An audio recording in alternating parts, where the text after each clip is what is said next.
Hello everyone and welcome to the channel. So today we are going to talk about three different topics, and we are first going to talk about Ansu Fati. So according to Sport, it says here on the title, Dortmund wants Ansu Fati. The German club is close to selling Jadon Sancho and wants the Blaugrana youth player to replace him. Barcelona have asked for time to decide, but will only contemplate a loan or a sale with a repurchase option if he ends up leaving. So yes, it's true. If Borussia Dortmund do sell Sancho, then they will be looking for a replacement. And there's a report that I do want to pull up that's very interesting, and this is what it says. It says, according to Fabrizio Romano, one of the most credible journalists, it says here, Jadon Sancho knows Manchester United is a top team and a contract will not be a problem. Manchester United and sure Jadon Sancho will accept. Dortmund want 100 million euros for Sancho, and Manchester United are waiting to speak with them once they know their summer budget. And so this statement right here, coming from one of the most credible journalists, is telling me two things. One is that there is a 80% chance that Sancho will move away from Borussia Dortmund. And the second thing is that hearing these serious negotiations going on between Man U, Dortmund, and Sancho, this is only telling me that there is a possibility that Ansu Fati could go to Borussia Dortmund. And if Manchester United find that money, then Dortmund will come knocking on the door. And so what does this say for us? What does this say for Ansu Fati? Because what Borussia Dortmund is basically saying is that they see potential in a player like Ansu Fati, and they could potentially transform him into a world-class player. Now, it's not official that Dortmund do have the interest of Ansu Fati. It has not been 100% confirmed by the reliable journalist, but there is a possibility, because if Sancho does leave, Dortmund will be looking for that replacement, and having Ansu Fati in that team makes so much sense. And I believe that Dortmund could see Ansu Fati as the guy to fill Sancho's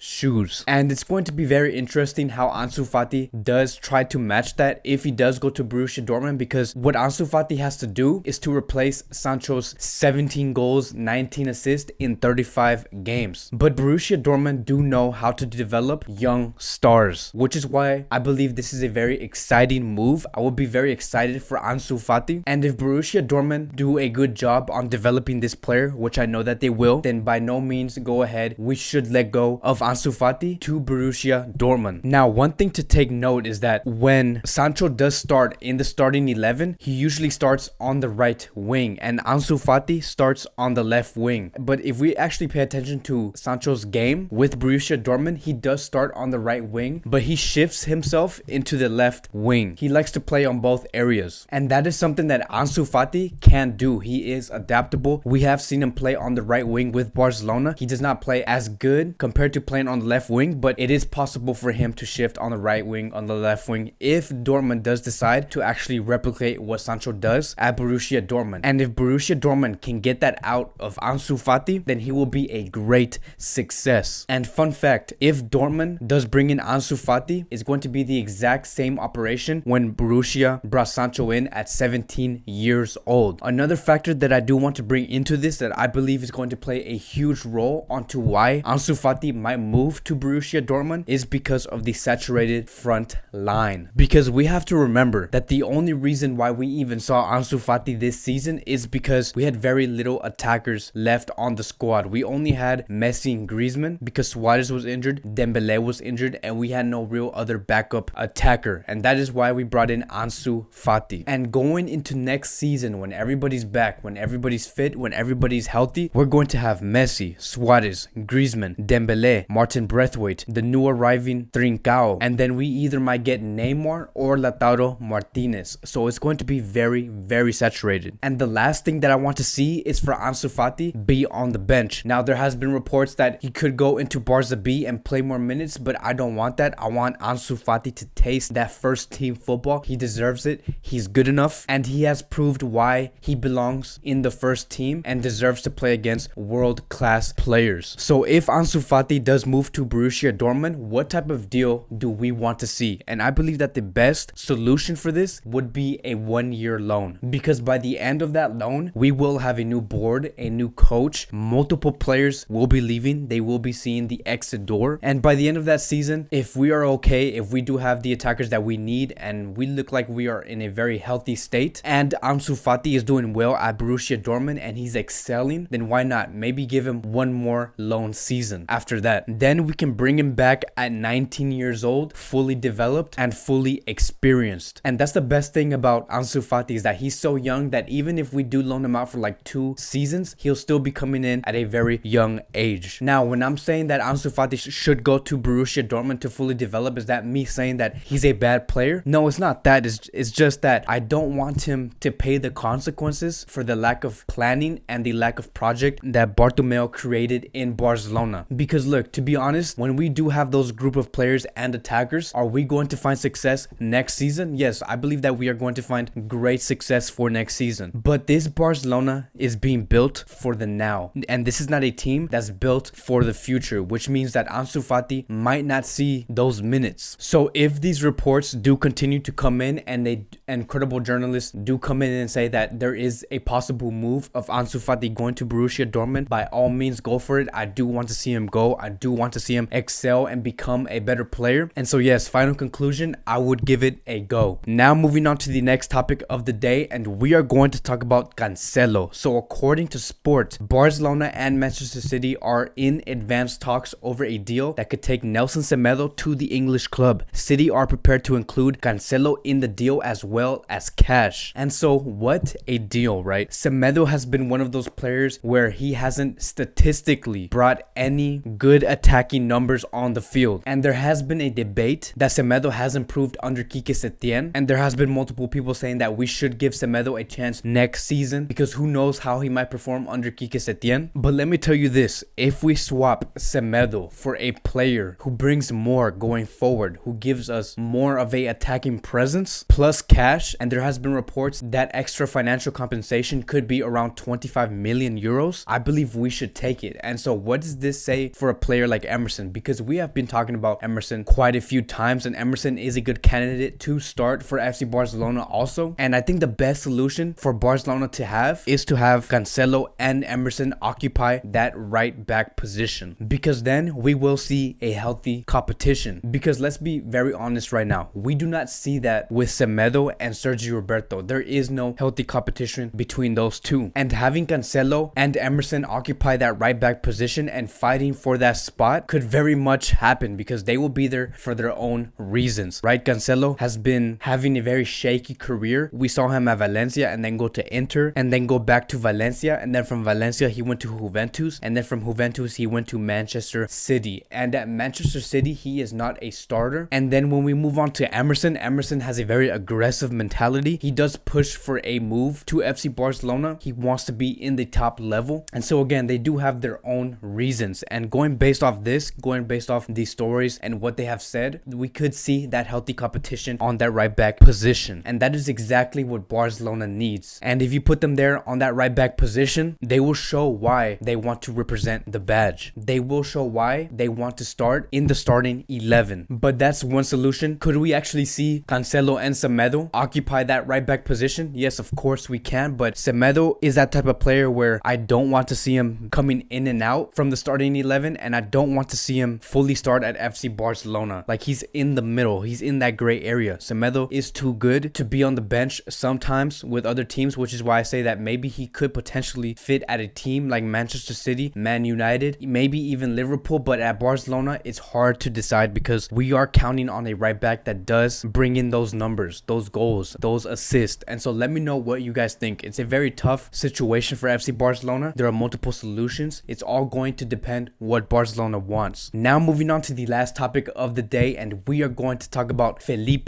Coutinho. So according to Mundo Deportivo, on the title it says 100 million or nothing. Barcelona do not want to undersell the Brazilian and will only attend to proposals based on his figure. The club has not yet received firm offers from the Premier League, and if they do not arrive, he will wear the Barcelona shirt. And according to the same report, the only reason why Barcelona do not want to give him another loan to a different club is because because they do not want to decrease his value even further. And I think what Barcelona is telling Quique Setién is, look, if a club does come in and give us 100 million for Felipe Coutinho, then they could have Felipe Coutinho, because Setién has said that he does like Coutinho. He does want to have a conversation with Coutinho, but FC Barcelona want to put a big price tag on him. They're saying, okay, fine, if you do want to have Felipe Coutinho, we will give him a 100 million price tag, which means that you potentially might have him next season. But if that big offer comes, we will not hesitate on taking that 100 million euros. But I think that Barcelona is putting themselves in a box, because with that price tag, you are minimizing the chances of selling Felipe Coutinho, because multiple clubs will be looking at Coutinho and looking at his past 18 months. And those last 18 months from Felipe Coutinho have not been looking good. And what Barcelona is doing here is that they are closing the door on themselves. But I get the reason why Barcelona is putting that price tag, why they are putting 100 million on Felipe Coutinho. It's because they do want to gain and accumulate cash for either Neymar or Lautaro Martinez. They do sort of want to put themselves in a win-win situation. They either get Coutinho because they think that Setién could get something out of him, or get 100 million euros. And again, this price tag is very expensive, not because of the cash, but because of the return of investment that Coutinho might potentially bring to that other club. And many of you guys have suggested that a Coutinho Arthur De Jong midfield